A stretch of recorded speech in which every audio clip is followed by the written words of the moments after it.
Okay. How about the others? The others have gone home? No. Say. Okay. Some got sick. Okay. So, are you sure that anybody is on the way, you think? Some of them. Really? Will that possible that because of the room is difficult to find? No. Okay. So they are walking. I hope that they are walking. I have transferred references to you.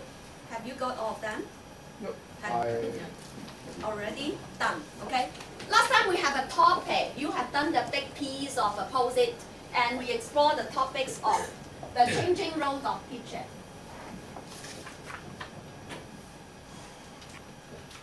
In particular, in my readings, I have 3 pieces of reading for you to follow up. One is Hagris, one is Javis, and one is myself. Okay?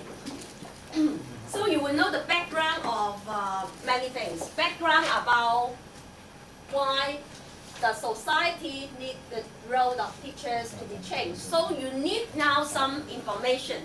So I think this information is very useful for you because you are doing some courses in education now, and that it will be very useful for you to understand many things with this perspective about our society. That is the 21st century,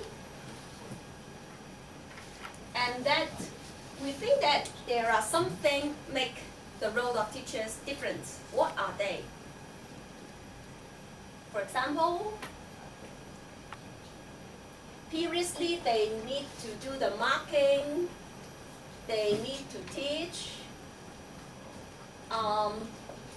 they just need to do all the duties assigned in school. For the 21st century, the duties are different because we need more collaboration.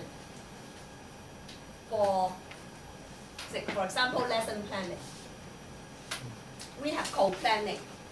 You are not just standing here and deliver because you have co-planning. And you have kinds of need to participate in promoting the school. You want to do something innovative in the lesson, so you want to do some projects and you need funding. For example, mathematics is a very key subject in school, very important subject in school. So if you can link with the other organizations, they will give you money. That means they need to write proposal, right? And you need the contact with the community. And that seems there are more problems on the adolescents nowadays. So you will have more chance to communicate with parents. So we say that we need more student-centered teaching approaches. We need to cater for diversities. What else for teaching? You need to have to be innovative ideas so that you can help your student learning more effectively. Then I want to ask you one question. Why we have to change the teaching approaches in teaching the next generation? Why we have to be more student-centered? What happened? Government policy. Government's policy, good point, of course. Government's policy. Yes, sure. Why? Government said that you have to be more active. Because more. They have belief that student center is much better than the teacher center. They said that it's better based on what you have learned from other courses. The psychologist, the constructivist approach. Remember that is beyond my course, but this is something related. Constructivist approach, learner-oriented active learning, learning through activities. Piaget said learning by doing. All this kind of pedagogy. But many people that we form, you know that that is a major point of view in the reform, that we want students to construct knowledge, not to spoon feed them. These theories actually making inference to the approach. So the government said that you better have developed these student-centered policies in the school, and also teachers should teach with student-centered ideas. In the 1950s or even before that, we have these pedagogies. Why you don't teach with this pedagogy? No such kind of training. No such kind of training. But nowadays we still argue that we don't have much sufficient training. Okay? Examination is oriented memorization.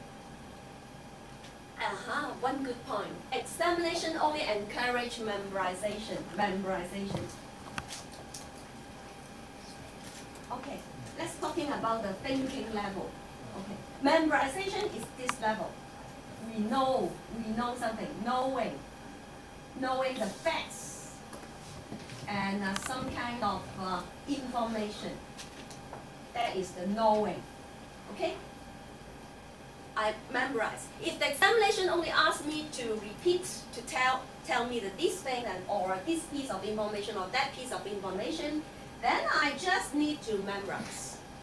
Whether you know with understanding, whether you know and be able to critical about the issue, about you are able to analyze, you are able to integrate, we say synthesis, you are able to compare and contrast, this is higher ability, and you are able to evaluate,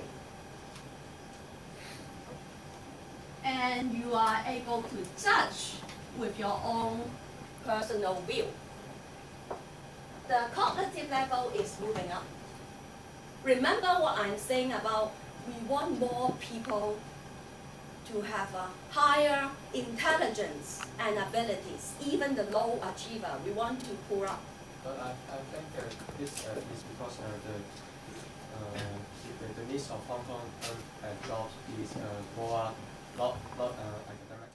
Yes, that is a very important point because our society, you will understand that from the population and the occupation structure of Hong Kong. Okay, the 80s, that is a critical change because of the open door policy of China. Okay, that facilitates the economy that becomes very cheap. Manufacturing industry will move the north. Okay, so and then the society there is a craze about globalization. Okay, globalization, every countries, even though they are the poor countries, the third world countries, they will just can earn at the world level because of the facilitating of our technology and also our, we say that those logistics. The more we could have, the better our economy. This is the government's perspective about education. They will not talk about other things first. And those teachers, the olden days, they taught in secondary school. Those are the elites. Okay? They have a good family background, relatively better. And then they can concentrate and learn. But now when you go enter any classroom, especially those low achieving classes, you will find many problems. How can I engage those students? The literature says to us, more student-centered, more interesting, more authentic. You know the word authentic, you will know it more and more. What is authentic? Real experience, right? Interaction, in touch with real world experience. Okay? So this explains to you that why we have to promote student-centered learning.